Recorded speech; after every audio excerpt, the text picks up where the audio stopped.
Morphy vs Duke Karl Count Isouard. Paris Opera, 1858, a masterclass in attack and sacrifice. In this game, Paul Morphy, playing as white, takes on two opponents who consult on every move. He delivers a brilliant attacking game, showcasing perfect development, tactical sacrifices, and a crushing checkmate.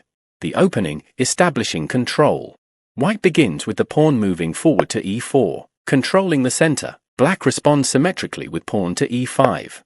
Morphy develops his knight to f3, attacking the center and putting pressure on the e5 pawn. Black defends passively with pawn to d6, choosing the Philidor defense, a solid but slightly passive setup.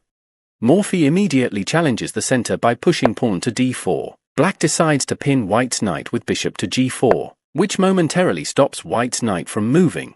Early tactics, seizing the initiative. Instead of worrying about the pin, Morphy strikes in the center by capturing Black's e5 pawn. Black decides to exchange the bishop for the knight. Capturing on f3, Morphy recaptures with his queen, increasing his control over the board.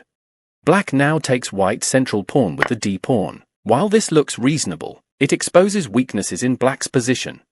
Morphy develops his bishop to c4, an active square that immediately eyes Black's weakest point, the f7 pawn, which is only defended by the king. Black plays knight to f6, attacking White's queen and reinforcing the center. A bold attack begins. Morphy now moves his queen forward to b3, attacking the f7 pawn directly, threatening checkmate in one move. Black is forced to defend immediately and plays queen to e7, blocking the attack but also blocking their own bishop from developing.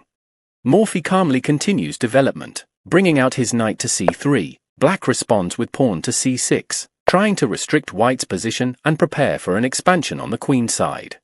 White now moves the light-squared bishop to g5, pinning Black's knight on f6, making it harder for Black to castle. Meanwhile, Black plays pawn to b5, attacking White's bishop and attempting to push White backward.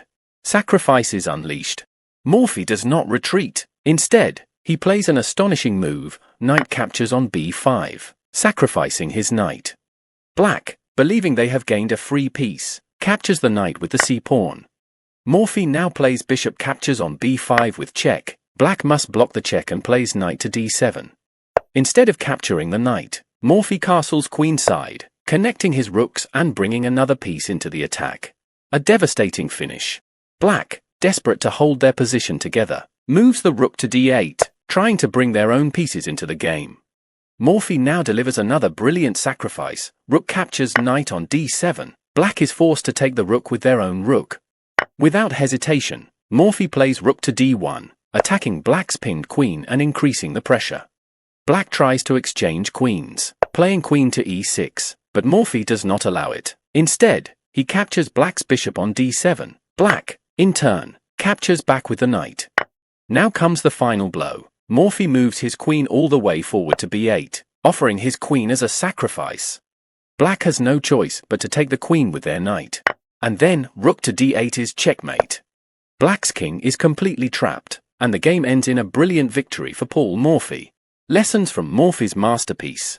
Fast development. Morphy wasted no time in bringing all his pieces into the game. Attacking the weakest points, he targeted f7 early, forcing Black into a defensive position. Powerful sacrifices, the knight, rook, and finally the queen were all given up to create an unstoppable attack. Final coordination, the last rook move sealed the game with a beautiful checkmate. This remains one of the most famous games in chess history and a perfect example of how aggressive, well-coordinated play can lead to a stunning victory.